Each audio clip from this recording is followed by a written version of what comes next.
चलिए एक बार आप जल्दी से देख लीजिए। हम लास्ट क्लास में इक्विपोटेंशियल सरफेस तक पढ़ा था, तो आप 2 मिनट के अंदर उसको रिवाइज कर लीजिए। उसके बाद हम स्टार्ट करते हैं।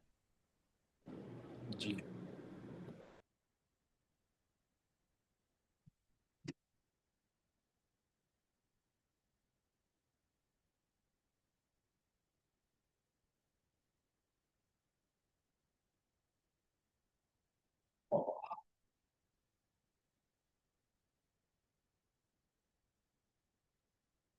देख के बताइएगा, ठीक है आप जल्दी।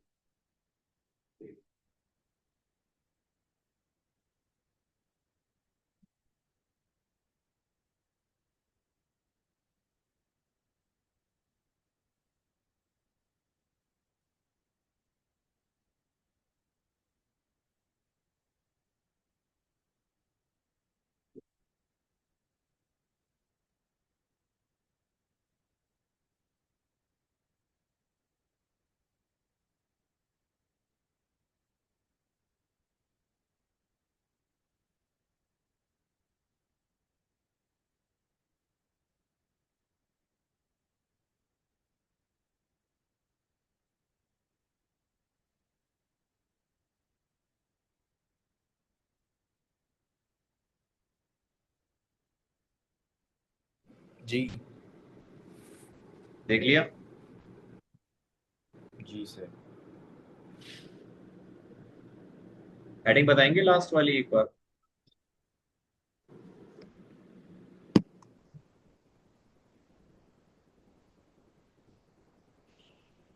सर हेडिंग लास्ट वाली की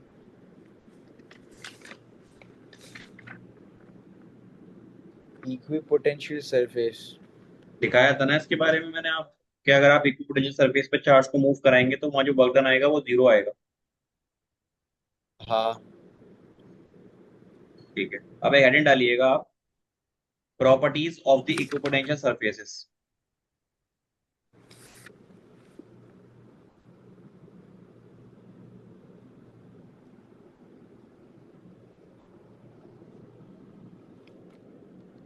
प्रॉपर्टीज ऑफ द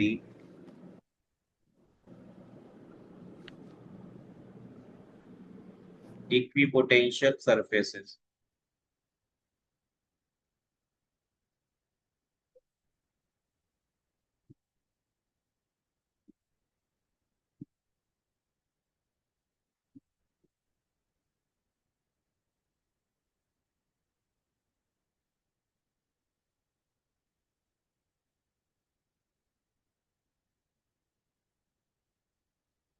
लिखा?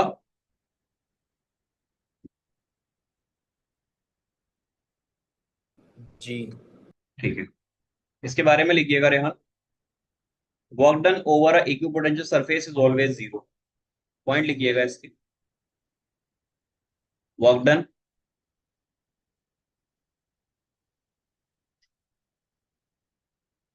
ओवर एन इक्विपोटेंशियल सरफेस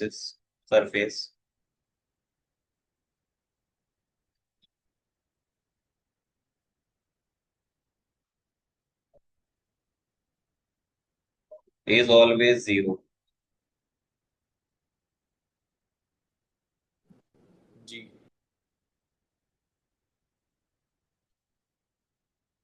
ये कैसे जीरो हुआ मैं एक बार फिर से बता देता हूँ आप। बेसिकली इक्विपोटेंशियल सरफेस जो होती है, अगर आप बनाएंगे तो कुछ इस तरह से, जरूरी नहीं है इस तरह से ही हो, आपकी इरेगुलर सरफेस पर भी इक्विपोटेंशियल सरफेस बन सकती है। बस एक पर्टिकुलर पॉइंट से इक्वल चार्ज इक्वल दूरी पर होगा तो वो इक्विपोटेंशियल सरफेस हो जाएगी। जैसे कि मैं यहाँ बनाकर ही दिखा देता हूँ आपको कैसे होगी वो। एक सरफेस है मेरे पास इस तरीके की, ये। ठीक है, अब ये एक इरेगुलर सरफेस है। आपका ये पॉइंट ले लीजिए पी। इस पॉइंट से एक पॉइंट इधर की साइड ले लीजिए आप। और एक पॉइंट इधर की साइड ले लीजिए,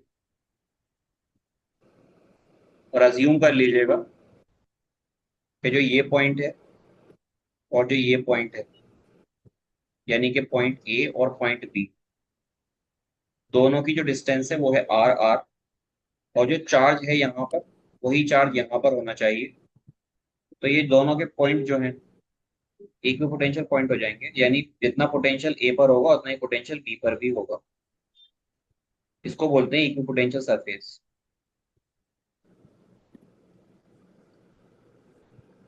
अब यहाँ की अगर मैं बात करूंगा तो यहाँ पर आप लीजिए रेडियस इसकी,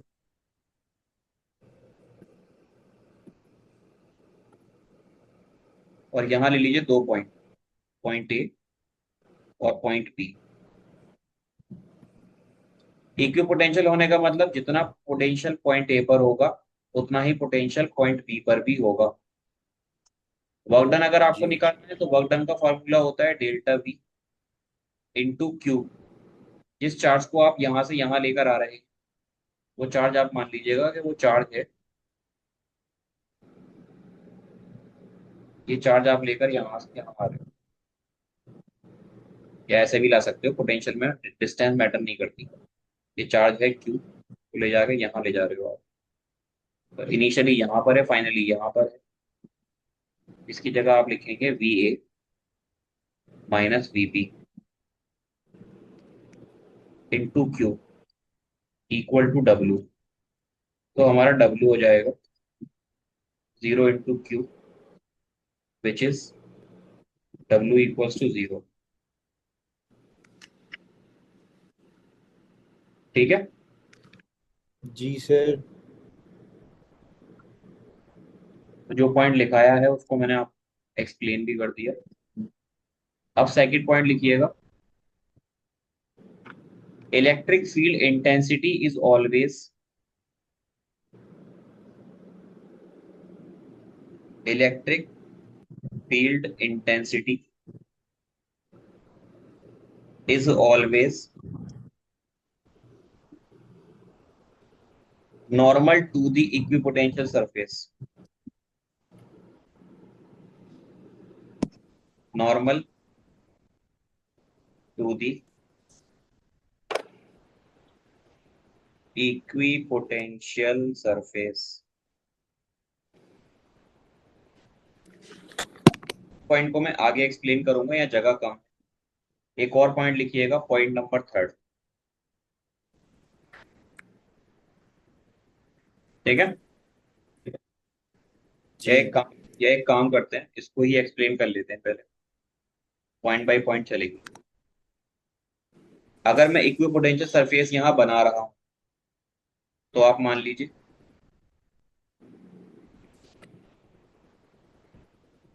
कि ये एक सर्कल है, एक और सर्कल ले लीजिए।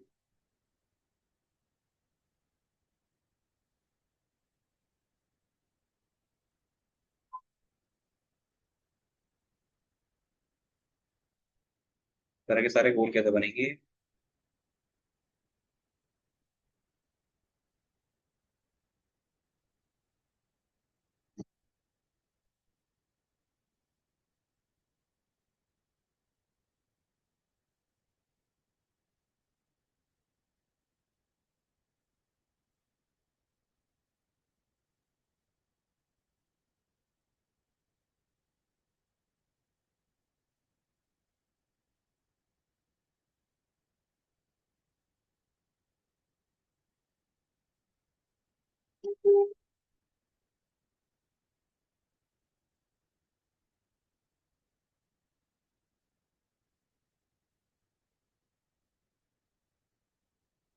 ये अजीब बात है यार।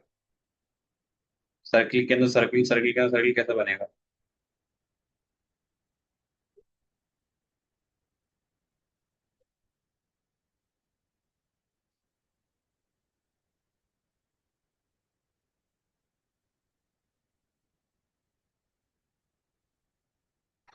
राशि बना दूं? जी। सब कुछ बनता है इसमें।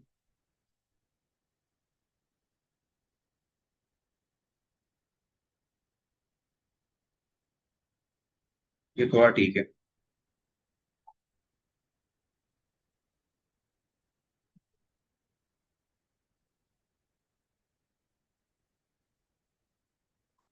बेहतर है।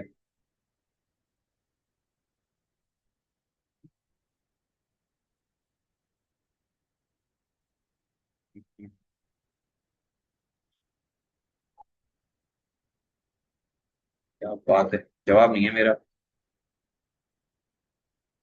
देखो, ये तीन सरफेसेस हैं।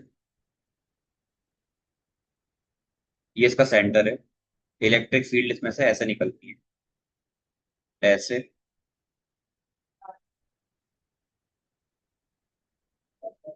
ऐसे।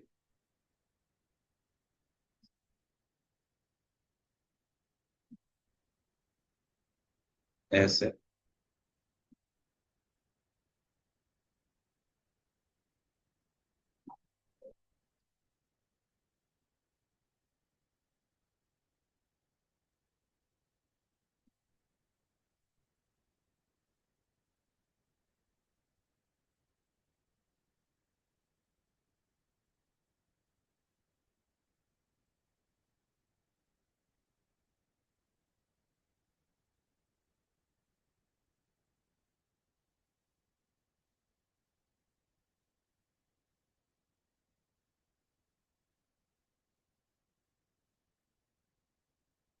ठीक है।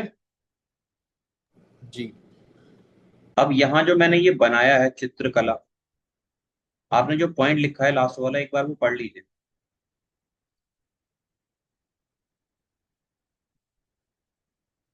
ये निकल रही हैं इस चार्ज में से इलेक्ट्रिक फील्ड लाइन, या इन सरफेस से इलेक्ट्रिक फील्ड लाइंस निकल रही हैं।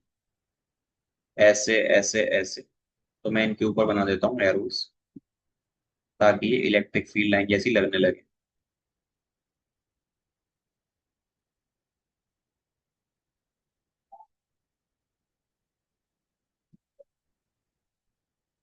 तो अगर आप ऑब्जर्व करेंगे ना इसको जनाब, तो क्या दिखेगा आपको? आपको दिखेगा कि सरफेस के साथ 90 डिग्री का एंगल, 90 डिग्री का एंगल, 90 डिग्री का एंगल, यहाँ पर भी 90 डिग्री का एंगल, यहाँ पर भी 90 डिग्री का एंगल, यहाँ पर भी 90 डिग्री का एंगल। ऐसे ही यहाँ पर 90, यहाँ 90, यहाँ 90।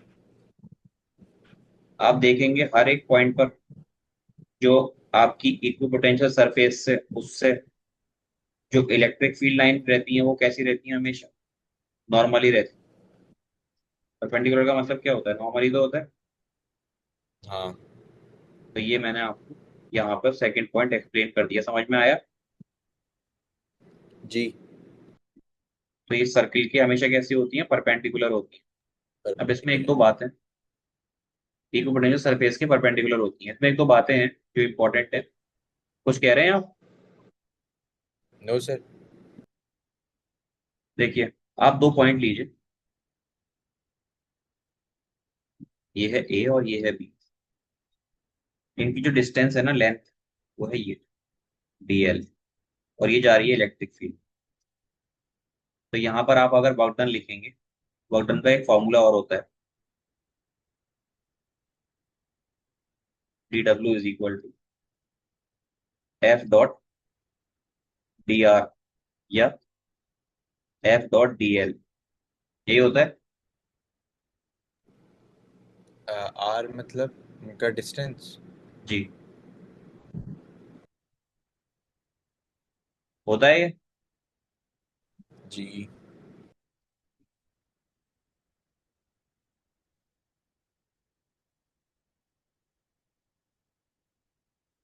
इसको अगले पेज पे समझते हैं।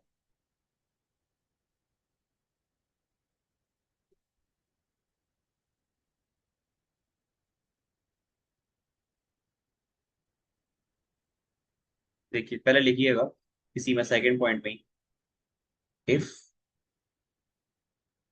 D l is infinitesimally small distance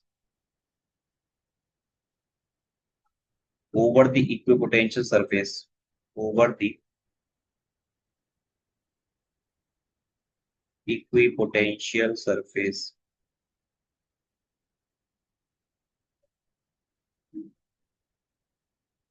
through which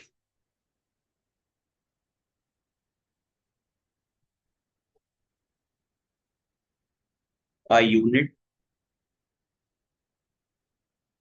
positive charge is carried।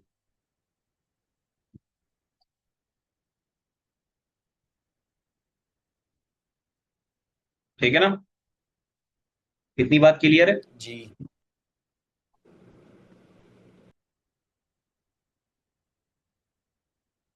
मुझे बताइए, अगर मैं इलेक्ट्रिक फील्ड को मल्टीप्लाई कर दूं डिस्टेंस से तो क्या आएगा?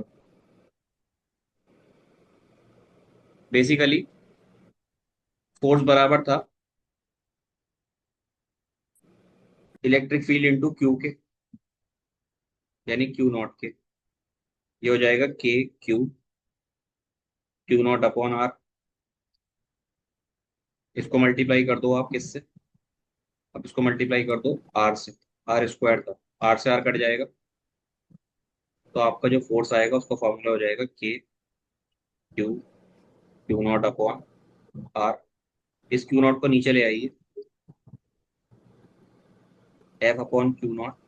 ये हो जाएगा के क्यू अपॉन आर के। फोर्स अपॉन क्यू नॉट क्या होता है? ई, इलेक्ट्रिक फील्ड फील्ड। होती है ना? जी। क्या कर दिया मैंने ये? यहाँ पर आप ये मत लिखिएगा, लिखिएगा फोर्स इंटू डिस्प्लेसमेंट। तो ये वर्क डन होगा।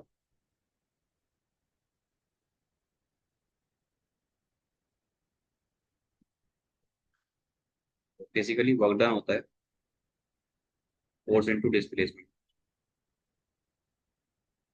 क्योंकि ये फोर्स का फॉर्मूला है और डिस्प्लेसमेंट से मल्टीप्लाई किया है तो ये आ गया। तो ये आपके वर्क डन का फॉर्मूला आ रहा है, work done is equal to this. और सॉल्व होने के बाद क्या बनेगा? ये work done is equal to this. इसमें नीचे क्यू नॉट ले आइए आप। वर्क डन अपॉन चार्ज क्या होता है? पोटेंशियल। ठीक है? जी। पोटेंशियल की वैल्यू कितनी आ गई आपकी? के क्यू अपॉन आर। अब यहां पर आपने लिखा ई इंटू आर। अगर मैं इसी को मल्टीप्लाई कर दूं 1/r से, और ठीक है, तो ये क्या बन जाएगा? वी अपॉन आर के क्यू अपॉन आर स्क्वायर।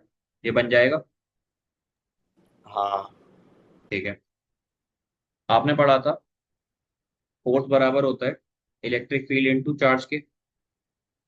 तो अगर आप फोर्स को ही डिवाइड कर देंगे क्यू नॉट से तो इलेक्ट्रिक फील्ड आ जाएगी। तो बेसिकली वी अपॉन आर जो है ये है किसके बराबर? ये इलेक्ट्रिक फील्ड के ही बराबर है। ठीक है? जी। तो अगर यहां से मैं इलेक्ट्रिक फील्ड को डिस्टेंस से मल्टीप्लाई करूंगा तो मुझे क्या मिलेगा? पोटेंशियल मिलेगा। यानी कि वी की जो वैल्यू होगी वो हो जाएगी ई डॉट डी एल। जितनी डिस्टेंस उसने कवर की इसको मैं लिखूंगा ई डी एल कॉस थीटा। अब चार्ज अगर इक्विपोटेंशियल पे जा रहा है, इक्विपोटेंशियल पे कैसे जाएगा? इक्विपोटेंशियल सरफेस पर आपका चार्ज ट्रेवल करेगा इस तरीके से, लेकिन जो इलेक्ट्रिक फील्ड की लाइंस हैं वो कैसे जा रही हैं? वो जा रही हैं परपेंडिकुलरली। चार्ज मान लो, चार्ज जा रहा है आपका इस पॉइंट से आगे ऐसे, तो ये हो गई डीएल। लेकिन जो आपकी इलेक्ट्रिक फील्ड है वो ऐसे है। अब इलेक्ट्रिक फील्ड और डीएल के बीच में जो डिस्टेंस आएगी वो कितनी आएगी? 90 डिग्री। तो यहाँ पर आप रखेंगे potential. Potential is equal to हो जाएगा E D L cos cos 90। 90 degree. और कॉस कॉस 90 90 जीरो होता है। जीरो। इसका मतलब जो आपका पोटेंशियल है वो कितना हो जाएगा? जीरो। और मैंने आपको ये बताया था इक्विपोटेंशियल सरफेस पर जो पोटेंशियल होता है वो जीरो होता है। तो आप इसको ऐसे भी लिख सकते हैं। ठीक है? तो इसमें आपको, जी। ये तो मैंने सिर्फ समझाने के लिए लिखाया था, इसको आपको नोट करने की कोई जरूरत नहीं है। ये जो पोर्शन है इसको मैं ऐसे करके ब्लैंक कर देता हूँ, जो आपको नोट नहीं करना। ठीक है, इसको नोट बिल्कुल नहीं करना, ये चीज नोट कीजिएगा। क्लियर है इतनी बात? जी। पीछे नोट और लिख लीजिएगा करके।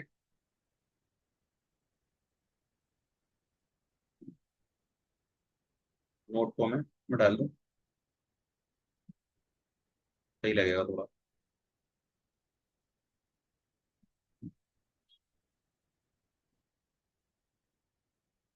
इसमें लिखिएगा,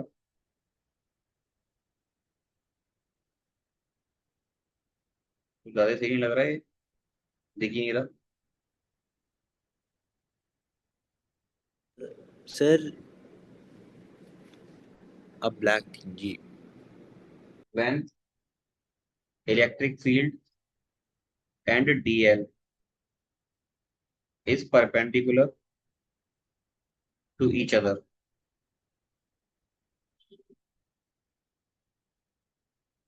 then B is equal to zero. ठीक है, नेक्स्ट पेज पर आ जाइए। एक चीज मेरे ध्यान में आ रही है, मैं क्या करता हूँ, मैं ऐसा कर लेता हूँ, मैं इसको,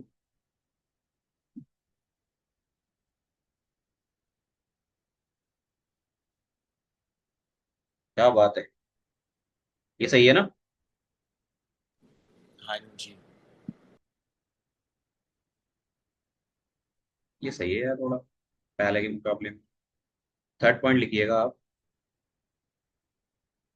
थोड़ा सा और एडजस्ट होता हो जाता ना, मजा आ जाता यहाँ से बिल्कुल कोने पे से।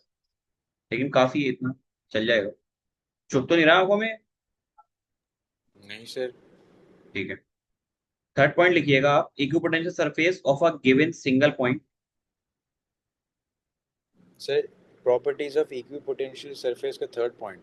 जी जी, इक्विपोटेंशियल दो तो लिख लिए होंगे ना आपने, सरफेस। मैंने पहला वाला ही लिखा था। पहले वाला लिखने के बाद जगह छोड़ दीजिएगा, इसमें आप ये दूसरा पॉइंट लिख लें, ये डायग्राम बना लें, ये कंक्लूजन लिख लें। ठीक है, ओके सर। उसके बाद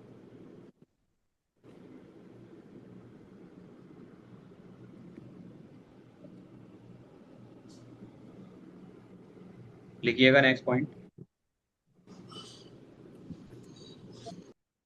point number third,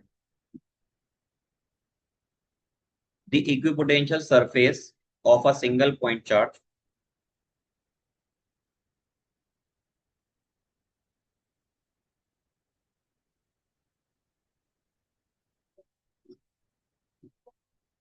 of a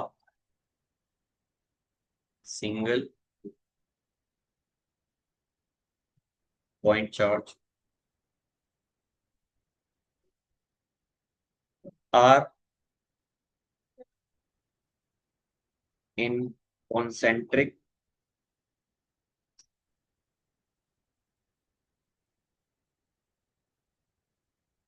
spherical surfaces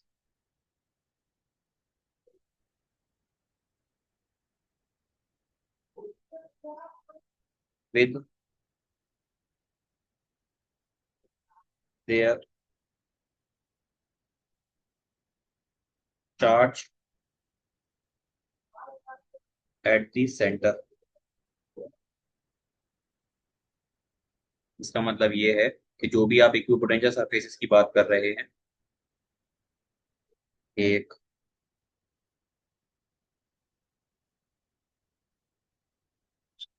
दो,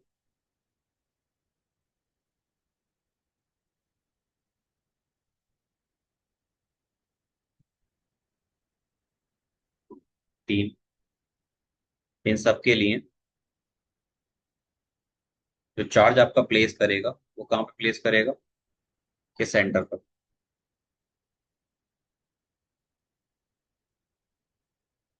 चार्ज जो बैठेगा वो कहाँ बैठेगा, यहाँ इसके सेंटर पर, तभी ये इक्विपोटेंशियल सर्फेसेस आएंगी। यहाँ जो पोटेंशियल होगा वो वी ए होगा, यहाँ जो पोटेंशियल होगा वो वी बी होगा, यहाँ जो पोटेंशियल होगा वो वी सी होगा।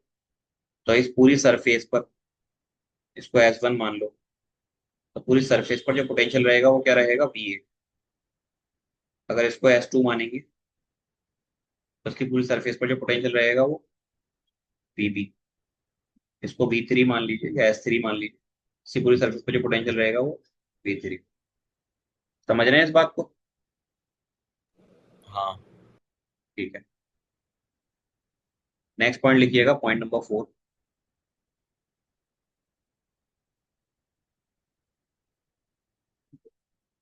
For a uniform electric field,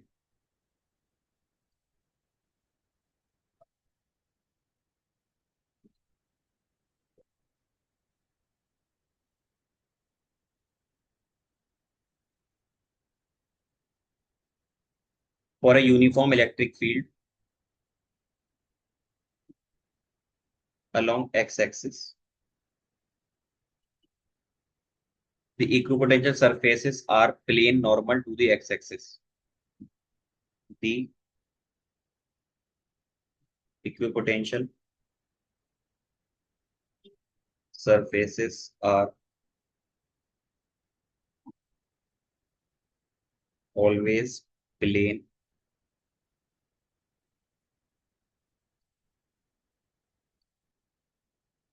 normal to the surfaces. Sir मतलब परपेंडिकुलर ना? समझा रहा हूँ।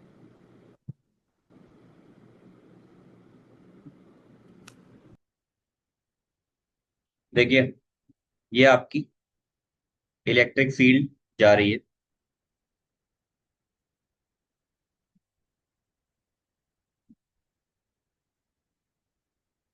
ऐसे करके,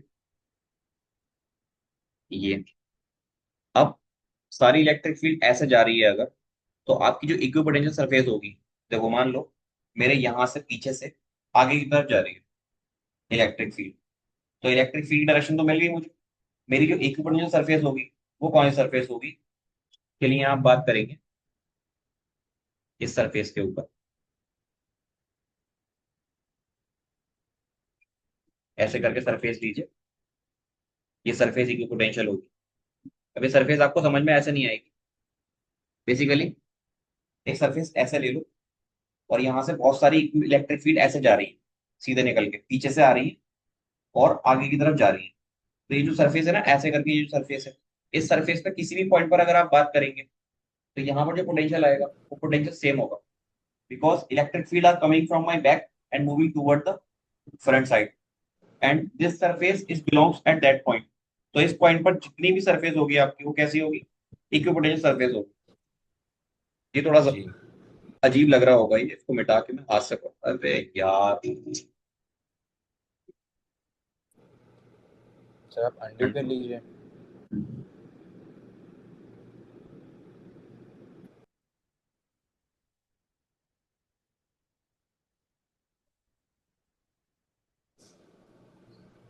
बच गए अभी। हाथ से बना देता हूँ, सरफेस कैसी की बात कर रहा हूँ, देखो सरफेस कुछ इस तरीके से हो।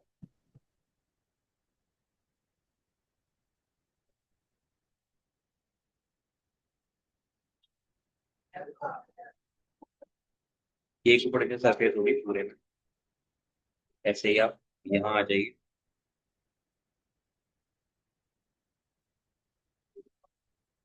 ये हमारी इक्विपोटेंशियल सरफेस, ये हमारी इक्विपोटेंशियल सरफेस, ठीक है। तो ये surface number 1, this is surface number 2। Both the surfaces are equipotential surfaces. Clear है इतनी बात? जी सर। अब यहाँ पर और बातें समझ लीजिए। अगर इलेक्ट्रिक फील्ड ऐसे आ रही है इधर की साइड से, तो ये पॉइंट नंबर ए ले लो, ये पॉइंट नंबर बी ले लो।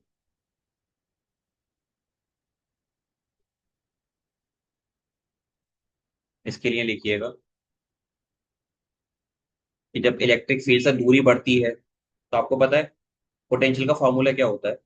बेसिकली पोटेंशियल होता है V upon R is equal to electric field अब इलेक्ट्रिक फील्ड एसी एरिया में निकालोगे ना आप, तो वो आएगी कांस्टेंट। यानी कि सर अगर आप, कांस्टेंट की। जी, अगर आप डीवी ओवर डी आर निकालेंगे, यानी potential upon sir distance, constant क्यों आएगा? इलेक्ट्रिक फील्ड कांस्टेंट रहती है यहाँ पे। यूनिफॉर्म इलेक्ट्रिक फील्ड है ना आपकी इस अच्छा। पॉइंट पर, तो ओके। वो वेरी नहीं करेगी। तो डीवी ओवर डी आर कैसा आएगा, ये आपका एक कांस्टेंट वैल्यू देगा। ठीक है। लेकिन पोटेंशियल इस पॉइंट जी। पर तो हर एक जगह सेम होगा। देखो आप यहाँ पोटेंशियल निकालो, यहाँ पोटेंशियल निकालो, यहाँ पोटेंशियल निकालो, यहाँ पोटेंशियल, हर एक पॉइंट पर सेम होगा।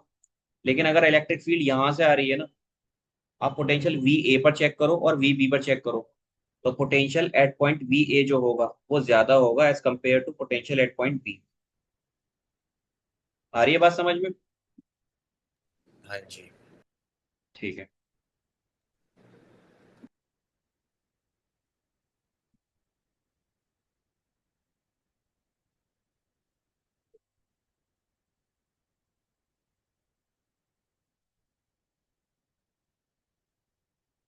अब हम चलते हैं अपने लास्ट पॉइंट पर, आज के पॉइंट नंबर 5। अगर आपके पास दो आइडेंटिकल पॉजिटिव चार्ज हैं, तो इनकी वजह से इक्विपोटेंशियल सरफेस किस तरीके की होगी? तो इनकी जैसे जो इक्विपोटेंशियल सरफेस वो होगी कुछ इस तरीके की।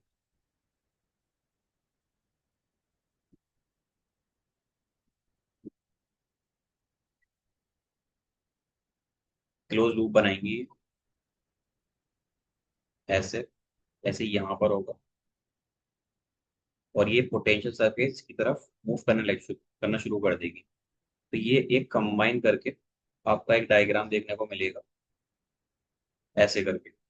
लेकिन अगर ये नेगेटिव होंगे, मतलब अलग चार्जेस होंगे, एक आपका नेगेटिव चार्ज है और एक आपका पॉजिटिव चार्ज है, इस केस में जो इलेक्ट्रिक पोटेंशियल होगा आपका, या पोटेंशियल सरफेसेस होंगी, वो थोड़ी सी डिफर कर जाएंगी।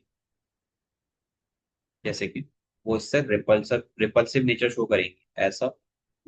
दूसरा वाला इससे थोड़ा दूर, तीसरा वाला इससे और दूर।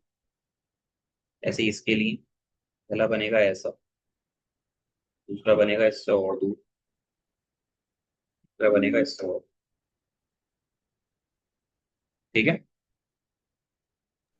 जी। तो ये किसके लिए है? ये है आपके डाइपोल के लिए, ये है सेम चार्ज के लिए।